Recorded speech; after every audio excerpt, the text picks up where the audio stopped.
In the furnace of the Nevada desert, amidst the bleached bones of those who failed, a single, muddy depression holds the promise of life: water. It is more than hydration. It is the absolute symbol of power, the scepter of sovereignty in a landscape designed to kill. This is where the law of the wild is written in hoofprints and dust.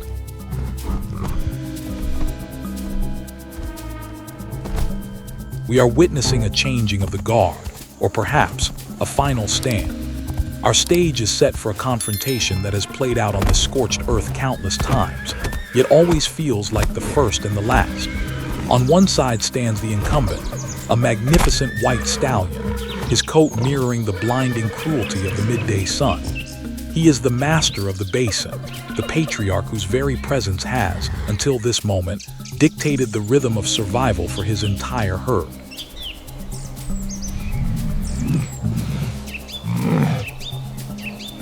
His power is undeniable, built on seasons of dominance, fear, and instinctual authority.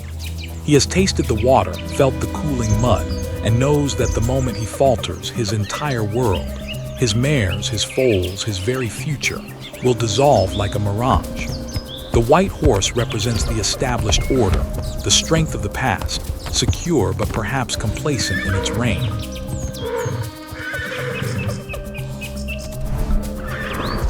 But power in the desert is never static. It is a cyclical, ephemeral thing, always tested, always challenged. And today the challenger has arrived. Emerging from the shimmering heat haze, a darker, leaner stallion materializes. He is a ghost of a horse, a forastero, an outsider whose body tells a brutal story. Mile after mile of relentless, energy-draining travel across a sea of burning sand.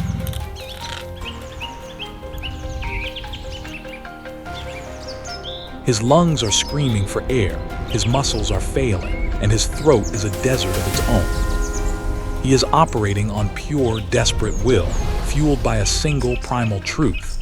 The water means everything. This challenge is not about territory or prestige. It is a desperate bid for life itself. If he does not win this duel, he will not even have the strength to retreat. He will simply fall, becoming another offering to the relentless desert floor. The forastero embodies the fierce, disruptive energy of the future, the power of necessity.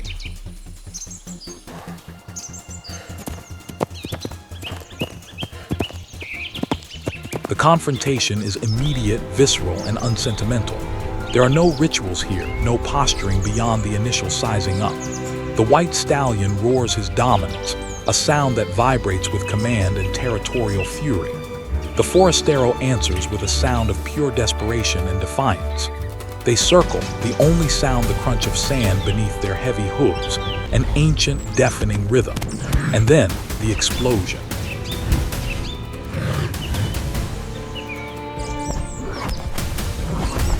It is a brutal physical ballet of survival. Teeth tear at flanks and necks, aiming for the soft spots, the jugular, the deep muscle tissue. The noise is immense. The thunder of bone against bone, the savage whinnies of pain and rage. Dust billows, creating a temporary, opaque arena where two titans fight for the right to drink, the right to breathe, the right to exist.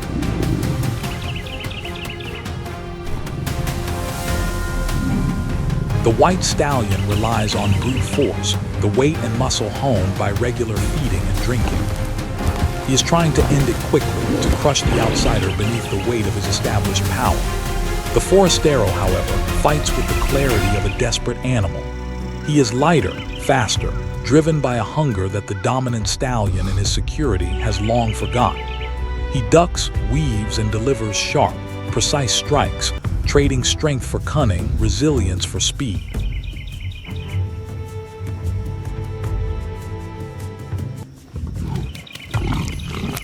The battle rages under the zenith of the sun. 15 minutes feels like a lifetime. We watch as the white stallion begins to falter. The sustained effort, the surprise of the challenger's ferocity, and perhaps the slight complacency of his secure position begin to take their toll. He is tiring. The forastero, though bleeding and barely standing, finds a final, deep reservoir of strength, the adrenaline of life-or-death necessity. He delivers a crippling kick. a perfectly aimed blow that momentarily buckles the knees of the dominant male.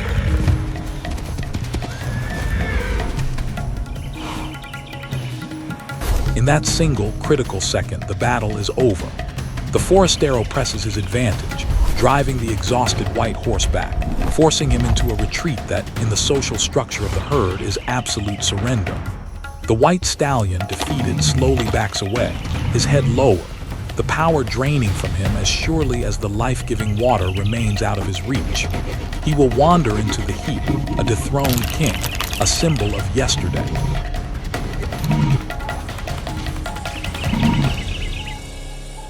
The forastero, now the victor, the new master of the watering hole, stumbles to the muddy edge. He doesn't drink immediately. He stands head high, giving a ragged, triumphant roar that announces his new reign to the entire watching, waiting desert. He has secured his right to live in his lineage, reminding us all of that fundamental savage truth. In the desert, power is not an inheritance. It is a moment-to-moment prize, cyclical, ephemeral, and purchased only with absolute, unwavering resolve.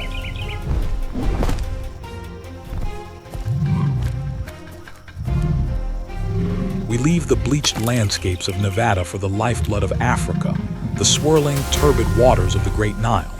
Here, in this cradle of civilization and ceaseless ecological activity, the definition of power changes entirely. It is not about a sudden explosion of speed, nor a desperate fight for a finite resource. Here, strength resides in silence, in stillness, and in the profound, lethal weapon of time itself.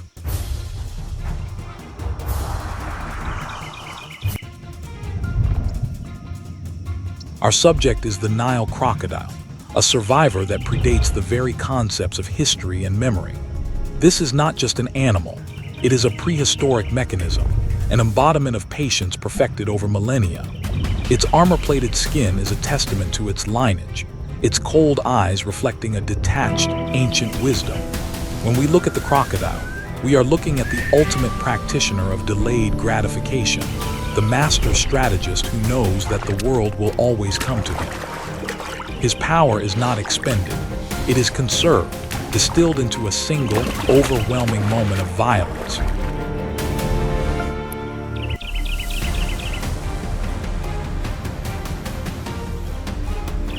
The crocodile has no need for a high-speed chase or a flashy display of dominance. Its philosophy is simple.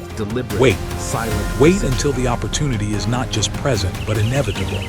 Submerged, often for hours, with only the ridged scales above its eyes breaking the surface tension, the crocodile transforms itself into a part of the riverbed, a living log, a perfectly camouflaged predator. The waters of the Nile are its greatest ally, its invisibility cloak, blurring the line between solid and liquid, life and death. Every muscle is relaxed, every calorie is saved.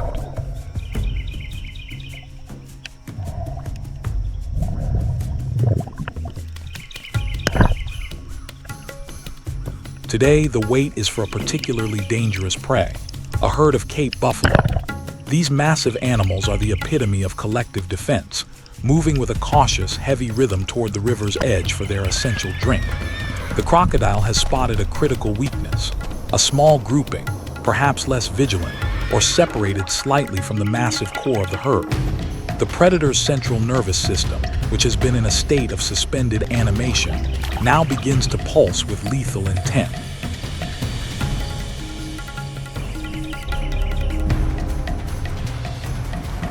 The moment of the ambush is a lesson in explosive geometry. With a sudden, terrifying surge that contradicts its earlier stillness, the massive reptile breaks the surface.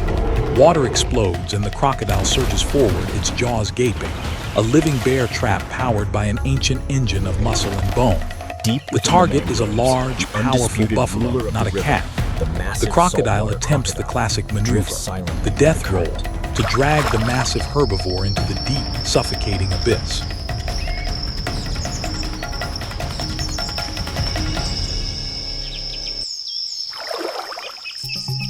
But the buffalo is too large. It is simply too heavy, too rooted in its terrestrial strength. The sheer, overwhelming bulk of the buffalo, coupled with its sudden, startled fight, denies the crocodile the purchase it needs. The prey manages to wrench itself free, stumbling back from the water's edge, saved by pure size and an instinctive countersurf. The attack fails. The buffalo escapes, shaking off the terror and the river water, rejoining its monolithic herd.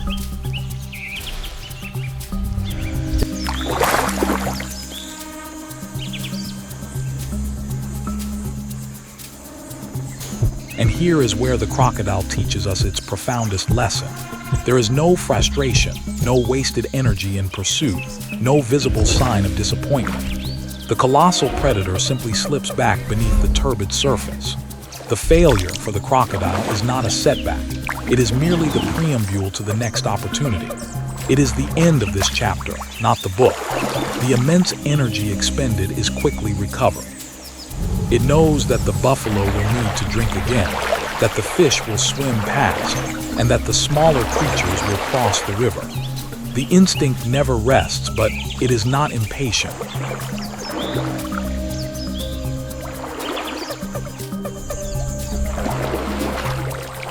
The crocodile's power lies in its perspective, a time scale measured in geological epochs. It doesn't need to win every battle, only the critical ones. It understands that sheer volume of life crossing its path guarantees ultimate success. Its survival is built on the iron certainty that the world must always come to the river.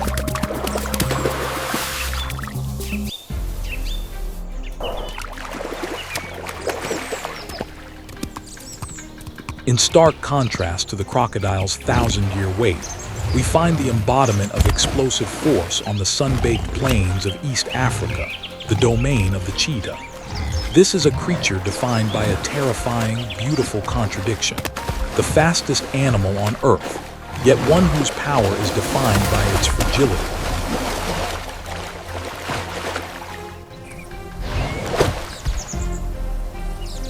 The cheetah is a predator that has outsourced brute strength and endless stamina for one single, unparalleled specialization: speed.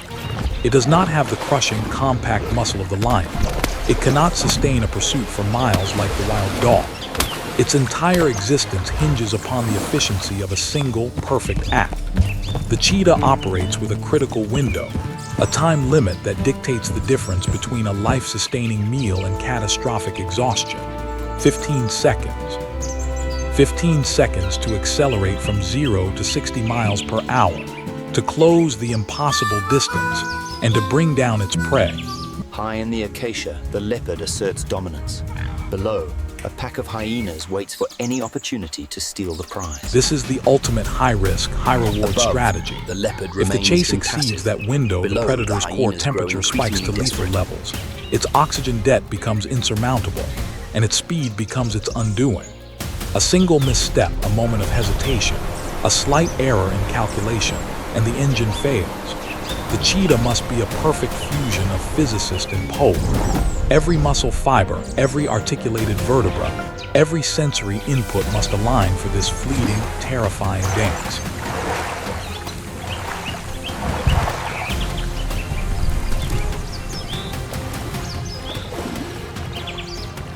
We track a female cheetah in the Serengeti, her lean form a masterpiece of biological engineering, her tear lines designed to cut the glare of the relentless sun. Her target, a herd of gazelles, the ultimate counterweapon to her speed, light, nimble, and equally aware of the delicate balance of life and death. She is not hunting a fully grown adult. She knows the limits of her power. Her focus is on a cria, a young gazelle, still swift, but lacking the adult's evasive experience and full speed.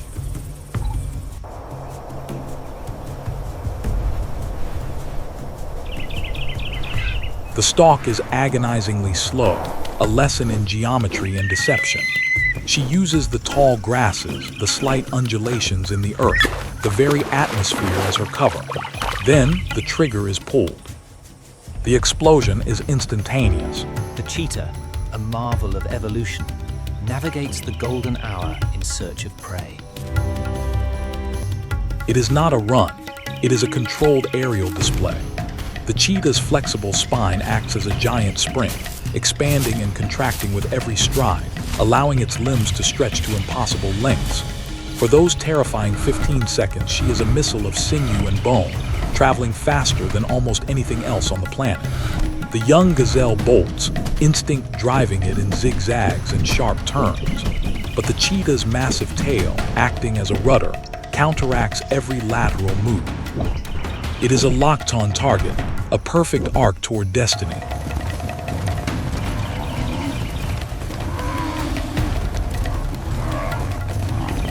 The distance vanishes. The sheer velocity is the weapon, knocking the prey off its feet before the final, precise bite. The Caesarea is successful. The cheetah collapses immediately, not from injury, but from the immense, cataclysmic effort. She must recover, her survival tethered to the successful killing, but also to the desperate need to catch her breath, to lower her core temperature before opportunistic scavengers, or even a dominant male, detect the scent of fresh meat.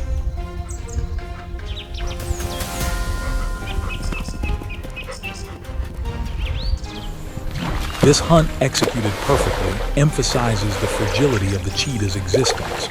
Her power is absolute but utterly ephemeral. It is a single breath, a flawless calculation that separates life from death, triumph from utter failure.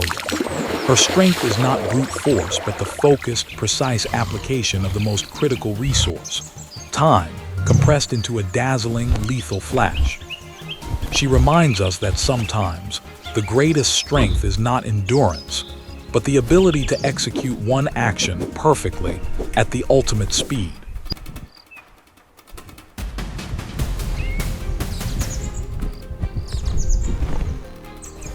From the hyper-focused individual, we pivot to the collective genius of the African painted dogs, the silent warriors of the Serengeti.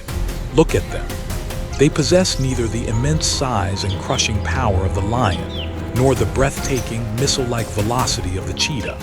On their own, they are vulnerable, light-bodied, relying on endurance. Yet, as a unit, they are arguably the most successful hunters in the savannah. Their triumph rooted in strategy, intelligence, and an unbreakable solidarity that puts even the most romanticized human concept of teamwork to shame.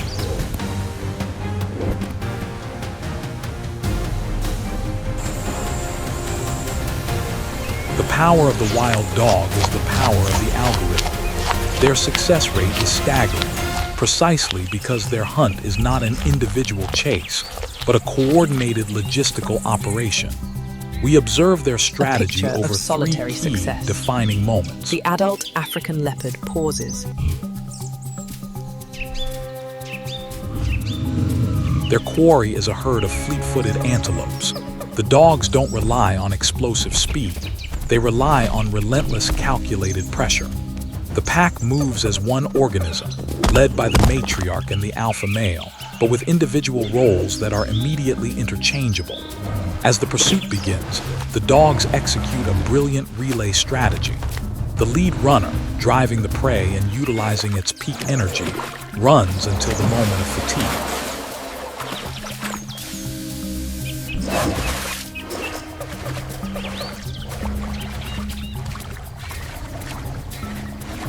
But instead of abandoning the chase, it simply falls back, and a fresh, rested partner seamlessly takes the lead, maintaining the terrifying, unceasing pace. They are not running faster than the antelope.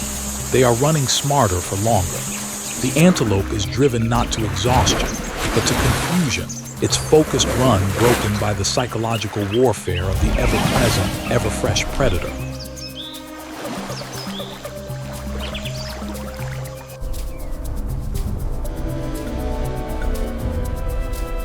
This relentless, strategic pressure eventually cracks the herd, isolating a target which is then quickly dispatched by the collective. It is a testament to the principle that cooperation can defeat raw individual power. But survival is not just about the kill, it is about keeping the spoils. The scent of blood inevitably draws competition, and today that competition arrives in the form of a marauding pack of spotted hyenas, powerful, organized scavengers.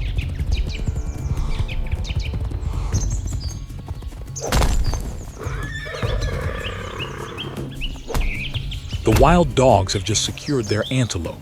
The hyenas, larger and more physically robust than the dogs, attempt to take over, surrounding the pack in a threatening crescent. This is where the dogs' commitment to solidarity is truly tested. They don't panic. They don't scatter. Immediately, the core pack forms a defensive circle around the kill and the pups, while a few select, courageous individuals break off to engage the hyenas in harassing, coordinated attacks.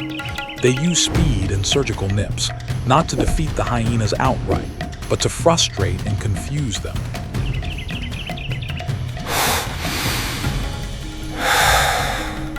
The coordinated defense, the willingness to risk individual harm for the benefit of the group, presents such a united front that the hyenas, despite their superior size, eventually break ranks and retreat. The dogs win the confrontation not with strength, but with a philosophy of mutual sacrifice.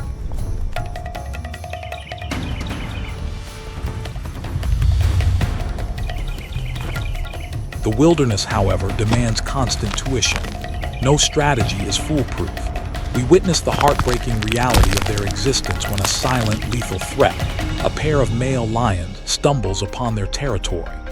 These are not adversaries. They are forces of nature, apex predators whose power is in a different league entirely. The dogs instinctively know the danger. They attempt to evade, to dissolve into the landscape.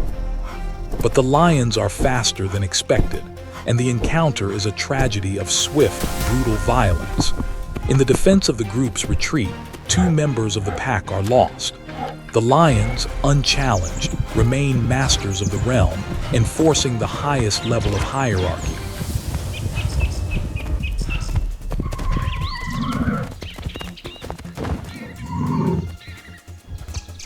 The pack, smaller now, wounded but not broken, must continue. We see their resilience immediately. They turn their collective sight on the ultimate, most difficult challenge, a herd of massive Cape buffalo. The initial charge is full of hope and strategy, but the buffalo, sensing the predatory pressure, do what they do best. They form a tight, unyielding defensive mass, a wall of horns and muscle. The unity of the prey in this instance surpasses the unity of the hunters.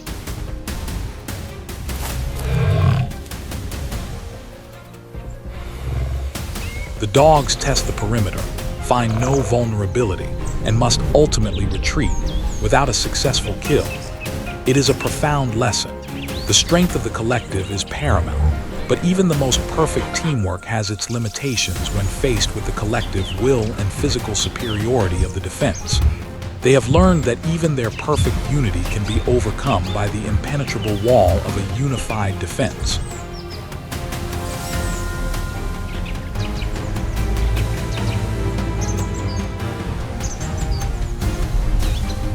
The savannah is not a stage for heroes alone. It is also home to the pragmatic, the tenacious, and the deeply misunderstood. We move into the realm of the other face of the wild, where true strength is less about physical stature and more about intelligence, indomitable will, and a profound adaptability to a hostile environment.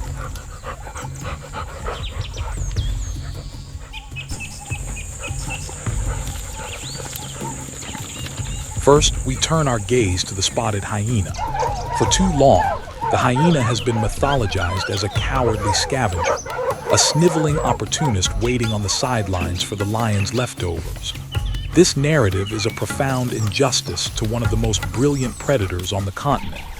The hyena is, in fact, a formidable hunter in its own right, capable of chasing down and killing large ungulates. But its true power lies not in its crushing bite, but in its unparalleled social structure, a matriarchal society of incredible complexity.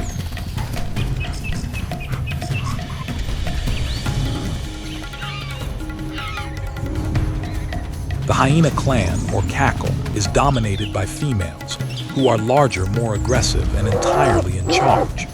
This organization is its strength. They are strategists, using coordinated action and numerical superiority to dominate territories and food sources. When a hyena cackle approaches a lion's kill, it is not a timid approach. It is an organized tactical maneuver. They use their numbers to irritate, confuse, and overwhelm the larger predator.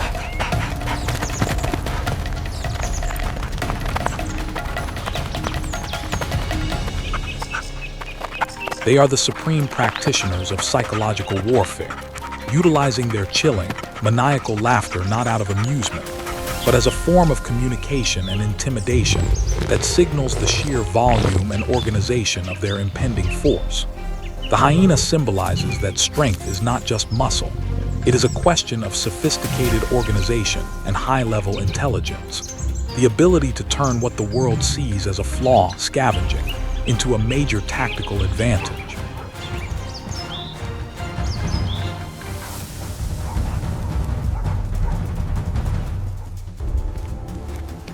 Next, we look at a creature whose existence is a singular declaration of defiance, the honey badger, or Tejon melero. This animal defies all logic and every sensible survival strategy. Small, squat, and built like a barrel of muscle, the honey badger should be prey for every mid to large sized predator on the savanna. Instead, it is feared, respected, and often actively avoided.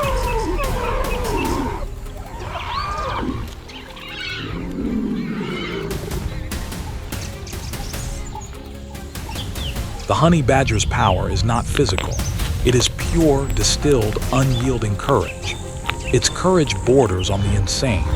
It possesses an almost supernatural immunity to pain, coupled with loose, thick skin that makes it incredibly difficult to grasp effectively, and armed with claws and teeth that are used with relentless, furious abandon. This small creature will confront anything: lions, leopards, massive snakes, and swarms of angry bees, often winning, or at least surviving, encounters that should be immediately fatal.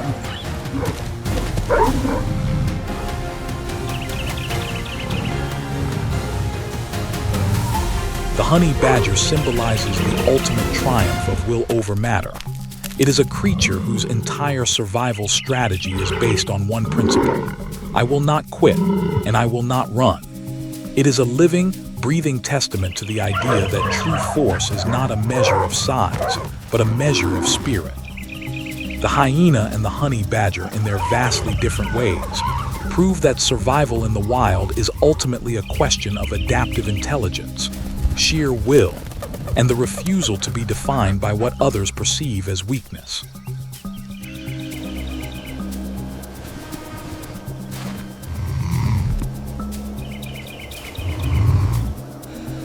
Our dramatic conclusion returns us to the great stage of the Masái Mara, where the laws of nature are enforced by the very elite.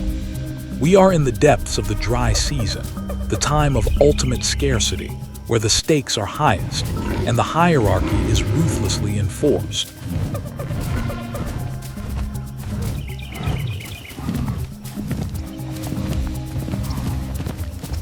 The first scene sets the stage with the inevitable power struggle between the apex predators and the massive, immovable power of the prey. A large pride of lions, the undisputed kings, is attempting to secure a meal from a formidable herd of Cape buffalo.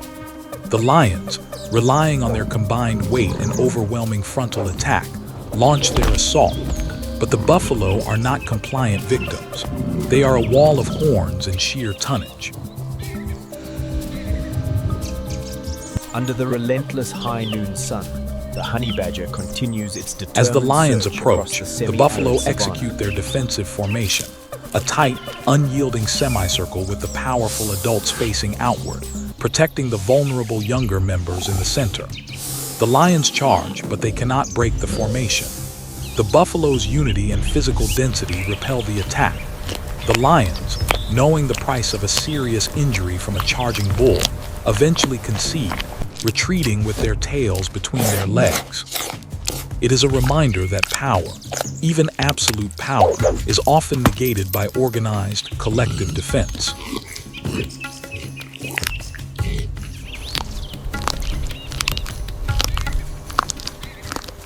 The drama then narrows to the individual, the silent opportunist, the solitary leopard. The leopard survives by stealth, by going where the lions cannot, and by taking risks the collective cannot afford. In the twilight hours, where the shadows provide the perfect canvas for its spotted coat, the leopard successfully stalks and kills an antelope, a perfect, efficient solo hunt.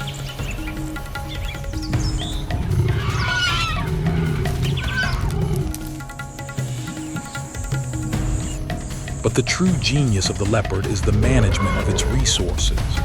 Unlike the lion or the hyena, the leopard must defend its meal from all competitors, and it does so by utilizing vertical space. It drags the heavy carcass, against all expectation, up the rough bark of an acacia tree, securing its life insurance against the scavengers and the opportunistic predators below.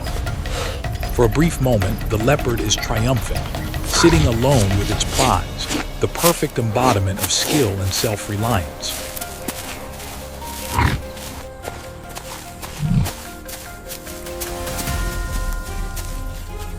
However, the laws of the Mara are implacable. The hierarchy always imposes itself. The scent of fresh meat drifts on the dry air, and it is inevitably picked up by a wandering, opportunistic male lion. The lion, having failed to break the buffalo defense, sees the silhouette of the prize in the tree.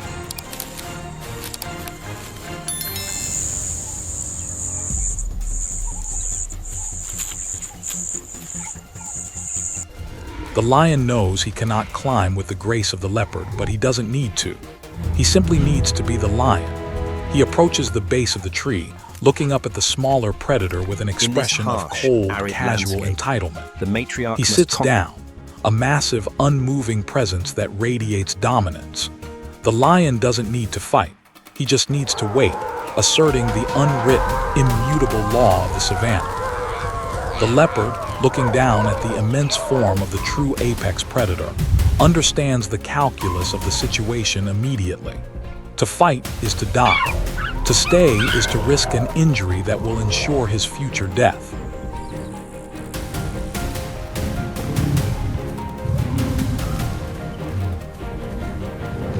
In a move that is heartbreaking but necessary, the silent hunter must retreat. The leopard gives a final, low growl of frustration, but then slips away into the deepening darkness, accepting the unavoidable imposition of the hierarchy. The lion, with minimal effort and zero risk, climbs just high enough to secure the prize, or simply waits for it to fall.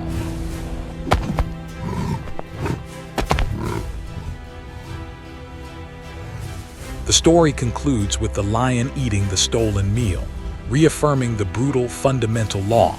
The strong feed, and the less strong, no matter their skill or cunning, must retreat to the darkness to find another, more hidden opportunity.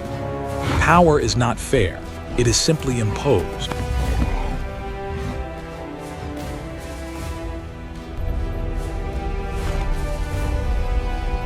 We have traveled from the desperate, individualistic rage of the Mustang to the patient certainty of the crocodile, from the fragile speed of the cheetah to the unbreakable unity of the wild dogs, and finally, to the unyielding hierarchy of the lion and the leopard. We have seen survival defined not by a single attribute, but by a masterful blend of strategies.